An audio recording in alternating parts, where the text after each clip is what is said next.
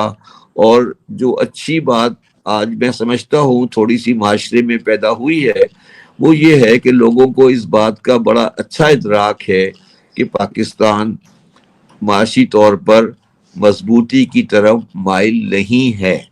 اور اس کا بہت واضح جو ثبوت ہے وہ یہ ہے کہ لوگوں کا ٹرسٹ اس کی اکنامک اسٹیبلٹی سے دور ہوتا جا رہا ہے اور نوجوانوں کی بڑی تعداد پاکستان سے مائیگریٹ کرتی جا رہی ہے. یہ مگر میں اس کے ساتھ اس کو کسی مایوسی کی لہر میں تبدیل نہیں کرنا چاہتا. میں ابھی بھی سمجھتا ہوں کہ ہمارے پاس بہت جگہ ہے جس میں ہم اپنی معاشی پوزیشنز کو بہتر کر سکتے ہیں مگر اس کا بہت گہرا تعلق ہماری سیاست سے اور ریجنل سیاست سے اور ہماری معاشرت سے ہے. اب میں آتا ہوں پاکستان کے ماضی کی سیاست، آج کی سیاست اور پاکستان کی آنے والی سیاست کے بارے میں. ہمیں یہ ریئلائز کر لینا چاہیے آفاق صاحب کہ پاکستان میں ہم نے ایوب خان کا دور بھی دیکھا، ہم نے پاکستان میں ضیاء الحق کا دور بھی دیکھا، ہم نے مشرف کا دور بھی دیکھا. ہم نے یہ بالکل یہ بات اگر کوئی کہتا ہے کہ پاکستان میں کبھی کسی دور میں بھی جمہوریت پنپی ہے تو وہ غلط بات کر رہا ہے. پاکستان میں ہمیشہ ایک ادارے کی سپرمیسی رہی ہے سیاست کے اوپر اور وہ رول آگے پیچھے ہوتا رہا ہے. وہی رول آج بھی موجود ہے اور سیاسی ادارے مضبوط نہیں ہیں، جوڈیشری مضبوط نہیں ہے. اور اب سوال آتا ہے کہ کیا ان کے مضبوطی کے ہونے کے کوئی چانسز ہیں؟ یہ بنیادی سوال پاکستان کی معیشت کو بھی ڈٹرمن کرے گا اور پاکستان کی باقی سیاست کو بھی ڈیپینڈ کرے گا. پاکستان میں جو اچھائی ہے اس ٹائم میں جو آئی ہے وہ یہ آئی ہے کہ لوگوں نے یہ ریئلائز کیا ہے پہلی مرتبہ کہ چیزوں کو صحیح ہونا ہے، چیزیں غلط ہیں اور اس کو اچھا. یہ آپ مجھے کہیں گے کہ بار بار میں کہہ رہا ہوں لوگوں نے ریئلائز کیا ہے، مگر یہ میں اس لیے کہہ رہا ہوں کہ میں پاکستان میں بیٹھا ہوں. میں ابھی تھوڑے دن پہلے ہی نارتھ امریکہ سے واپس گیا ہوں. میں نے اس سارے برے سینیریو کو بڑے غور سے دیکھا ہے. میں اس بات پہ کنونسڈ ہوں کہ پاکستانی وہ لوگ جو پاکستان میں بیٹھے ہیں اور جو پاکستان سے باہر بیٹھے ہیں وہ آج کے پاکستان کے سیاسی حالات سے مطمئن نہیں ہیں. اب تیسری بات جو بہت اہمیت ہے جو ہم ریئلائز نہیں کرتے وہ یہ ہے کہ پاکستان نے اپنی معاشرت کو تباہ کر دیا ہے. پاکستان میں سب سے بڑی برائی جو پیدا ہوئی ہے وہ نہ معاشی ہے نہ سیاسی ہے. پاکستان نے ایک جوائنٹ وینچر بنایا جس میں ہمارے کچھ لوگ ضیاء الحق جیسے لوگ شامل ہوئے اور اس میں افغان وار میں امریکہ کا بھی رول تھا، سعودی عرب کا بھی رول تھا، کچھ پارٹلی ایرانیوں کا بھی رول تھا. انہوں نے پاکستانی معاشرے کو بالکل تباہ برباد کر دیا. آج پاکستان میں صحیح آواز، معاشرتی آواز جو کہ کسی طریقے سے ڈائیورسیفائیڈ اوپینین پیش کر سکے یا کوئی آزادانہ گفتگو کر سکے مختلف مسائل کے اوپر، وہ بالکل ناپید ہو چکی ہے. اور یہ پاکستان کی معاشرتی انحطاط جو ہے وہ ایک بہت بڑی وجہ ہے جس کی وجہ سے پاکستانی ڈایاسپورا اور پاکستان کے لوگ اس بات سے بڑے مایوس ہیں. وہ یہ کہتے ہیں کہ معیشت بھی ٹھیک ہو جائے گی، سیاست بھی ٹھیک ہو جائے گی، مگر ان طالبان کو، اس مائنڈ سیٹ کو، ان مدرسوں کو، ان مذہبی جماعتوں کو، ان ملاؤں کے پالے ہوئے لوگوں کو کون کنٹرول کرے گا اور کس طرح سے یہ کنٹرول ہوں گے اور کس طرح سے یہ معاشرت میں لوگوں کو، خواتین کو صحیح جگہ دیں گے، کس طرح سے یہ اپنی بلیک میلنگ ختم کریں گے. یہ بہت بڑا سوال ہے. مگر اس چیز کا بھی سب سے جو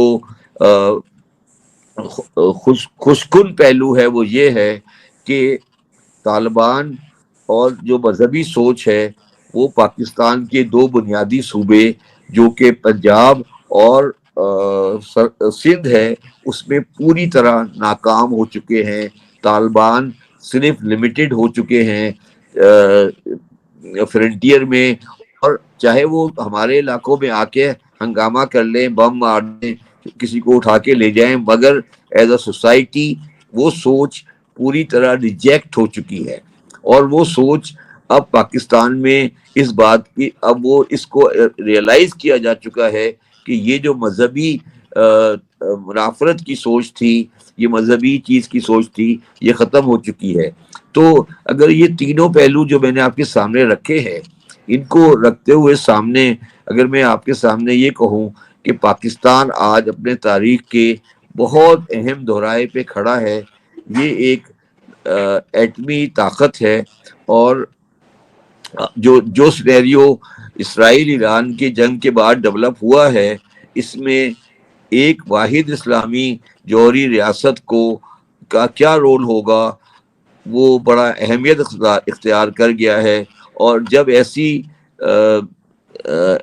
ریاست جو کہ جوہری توانائی رکھتی ہے, جس کی افواج کی صلاحیتیں بہت بہتر ہیں جو انہوں نے انڈیا کے سامنے ڈیمانسٹریٹ کی ہے, تو کیا اس معاشرے کو آپ معاشی, معاشرتی اور سیاسی طور پر کمزور رکھ سکتے ہیں؟ یہ بڑا ڈینجرس لائن آ گئی ہے اس وقت, اور اس لائن سے ہمیں آگے گزرنا ہے.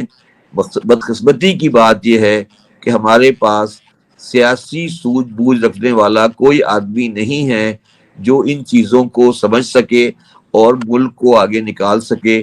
مگر اللہ تعالیٰ کا نظام ہے, کبھی ویکیوم نہیں ہوتا, اور ہم کوئی آگے کی طرف انشاءاللہ بہتر طریقے سے آگے بڑھیں گے. شمبر صاحب, میں اس میں آپ کو بے نظیر کا جو جواب ہے وہ بھی ایڈ کرنا چاہوں گا, اور آپ کے سوال سے ریلیٹ کرتا ہے. انہوں نے کہا تھا کہ اگر پولیٹیکل اور آرمی لیڈرشپ ایک پیج پہ نہیں آئی, اور پھر میرا نام لے کے 3 بار انہوں نے کہا کہ فاروقی صاحب دعا کیجیے گا ڈالر کبھی 100 کا نہ ہو, فاروقی صاحب دعا کیجیے گا ڈالر کبھی 100 کا نہ ہو. جب میں باہر نکلا اس دن تو ڈالر 50 روپے 53 پیسے کا تھا, آج ڈالر 283 کا ہے, اور یہ 350 سے آپ مجھ سے ہزاروں گنا زیادہ بہتر سمجھتے ہیں, اور اب پھر پریڈکشن ہے کہ یہ آگے بڑھ رہا ہے. تو اس کو کیسے سیلیبریٹ کرتے ہیں؟ آپ کو لگتا ہے کہ جو خامیاں ہیں, جو ریاست میں کمیاں ہیں, ابھی آرمی چیف یہاں آئے تھے تو ان سے سوال پوچھا گیا کہ آپ کے ملک میں کرپشن تو بہت اچھا ہے, تو انہوں نے ایک عجیب ہی جواب دیا کہ اللہ کے ساتھ شیطان بھی تو ہے, اور کیا کرپشن امریکہ میں نہیں ہے؟ آپ نے ابھی کہا کہ آپ ابھی نارتھ امریکہ سے گئے ہیں, یہاں کسی لیول پہ ہوگی کہیں, عام آدمی کا کوئی لینا دینا نہیں اس کرپشن سے. میں کہ 40 سال سے رہتا ہوں, میں حلفیہ کہہ سکتا ہوں کہ مجھے آج تک فیل بھی نہیں ہوا کہ کسی نے مجھ سے مانگنے کی کوشش بھی کی ہو. تو اس کو کیسے وہ کریں گے بے نظیر کی بات کو؟ اور جو کل فیصلہ آیا ہے سپریم کورٹ کا, جو بی بی کہتی تھی کہ سیاسی اور آرمی ایک پیج پہ نہیں آئیں گے, تو کیا یہ سب کچھ بہتری کی طرف جاتا ہوا نظر آتا ہے آپ کو؟ دیکھیں فاروقی صاحب, میں ابھی امریکہ میں کینیڈا میں تھا, تو میں نے ایک انٹرویو دیا تھا, اور اس میں نے ایک اسٹیٹمنٹ دی تھی کہ کسی نے مشرف صاحب سے یہ پوچھا کہ what is the best way to keep the army out of politics in Pakistan. تو انہوں نے جواب دیا the best way to keep the army out of politics in Pakistan is to keep army in the politics. ٹھیک ہے, میں اپنے 40-50 سال کے تجربے کی بنیاد پر اور اس 7-8 مہینے کے تجربے کی بنیاد پر جو میں نے عمران خان کے ساتھ بہت قریبی گزارے, اور باجوہ صاحب کے ساتھ میری بے شمار میٹنگیں ہوئیں, میری عاصم منیر صاحب کے ساتھ بھی میٹنگ ہوئی جب وہ TGISI تھے. میں اب یہ سمجھتا ہوں بالکل واضح الفاظ میں, چاہے وہ عام آدمی کو اچھا لگے یا برا لگے, کہ پاکستان پیور